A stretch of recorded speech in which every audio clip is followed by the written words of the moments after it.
Prime time સાથે હું છું શિવાની। આમ તો રાજકોટને મોજીલું રાજકોટ કહેવામાં આવે છે, પરંતુ આજે રાજકોટ શોકમગ્ન છે।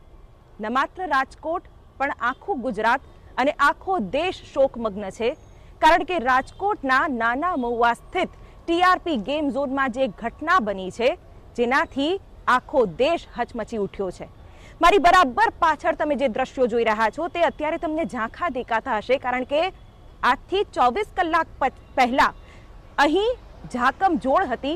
અહીંયા એક ગેમ ઝોન ધમધમતું હતું કે જે એક પૈસા કમાવાનું માધ્યમ હતું અને નિયમોના લીરે લીરા ઉડાડવામાં આવ્યા હતા।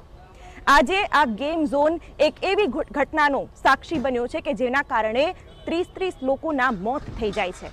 અને નવાઈની વાત તો એ છે કે કોઈ પણ પ્રકારના દસ્તાવેજો કે નિયમો પણ પાળવામાં નથી આવ્યા, અને ત્યાં સુધી કે અધિકારીઓ અને ક્યાંક અહીંના પ્રશાસનના જે લોકો છે, જે શાસકો છે, તેઓની પણ આમાં મેળા પીપળાની ક્યાંક શક્યતાઓ સેવાઈ રહી છે।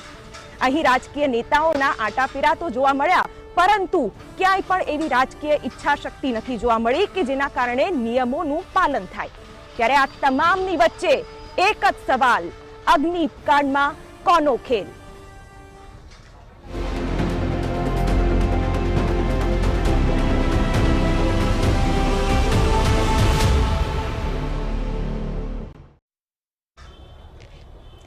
ત્યારે અગ્નિકાંડને લઈને સૌથી મોટા સવાલો થઈ રહ્યા છે, કારણ કે ઘટના એટલી ગંભીર છે કે નિર્દોષોના જીવ ગયા છે, નિયમોના ધજાગરા ઉડ્યા છે, ક્યાંય પણ નિયમો પાળવામાં નથી આવ્યા। તેની વચ્ચે સૌથી મોટા સવાલ TV9 કરી રહ્યું છે, અગ્નિકાંડના અસલી આરોપીઓ ક્યારે આવશે સામે? કારણ કે અગ્નિકાંડની આખી રમત કોની છે તેના સુધી પહોંચવું ખૂબ જ જરૂરી છે, અને તપાસ પણ એટલી જ અનિવાર્ય બની ગઈ છે। સરકારી અધિકારીઓની સામે ક્યારે થશે કાર્યવાહી? કારણ કે અધિકારીઓની જો રહેમ નજર ન હોય તો કયા કારણે આટલો વિશાળ ઢાંચો બની જાય છે અને કોઈ પણ પ્રકારના દસ્તાવેજો પણ નથી જોવામાં આવતા, તે પણ એક સવાલ ચોક્કસથી થઈ રહ્યો છે।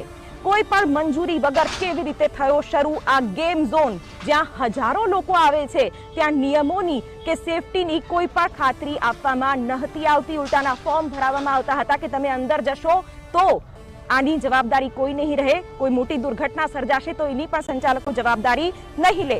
4 વર્ષથી ધમધમતા ગેમ ઝોન પર કોઈની નજર કેમ ના ગઈ, એ પણ મોટો સવાલ છે। પોલીસ અને ફાયર વિભાગે કેમ ન કરી કોઈ કાર્યવાહી? એફઆઈઆરમાં જવાબદાર અધિકારીઓના નામ કેમ નથી, એ પણ સવાલ છે। શું અધિકારીઓને બચાવવાની કોશિશ થઈ રહી છે? સંચાલકોએ સિસ્ટમની છટકબારી શોધી છતાં તંત્ર મૌન કેમ રહ્યું? આ તમામ સવાલ અહીં થઈ રહ્યા છે।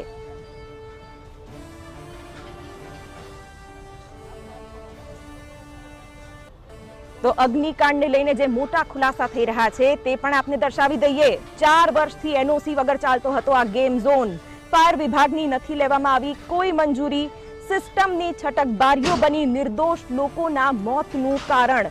અલગ અલગ સરકારી વિભાગે પોતાની જવાબદારીમાંથી હાથ ખંખેરી દીધા છે, અને અત્યારે જે પરિવારો સ્વજનોની રાહ જોઈ રહ્યા છે તેમને જવાબ આપવા માટે પણ એ લોકો છટકી રહ્યા છે, જે ખરેખર આ પરિવારો માટે કરમની કઠણાઈ બન્યા છે।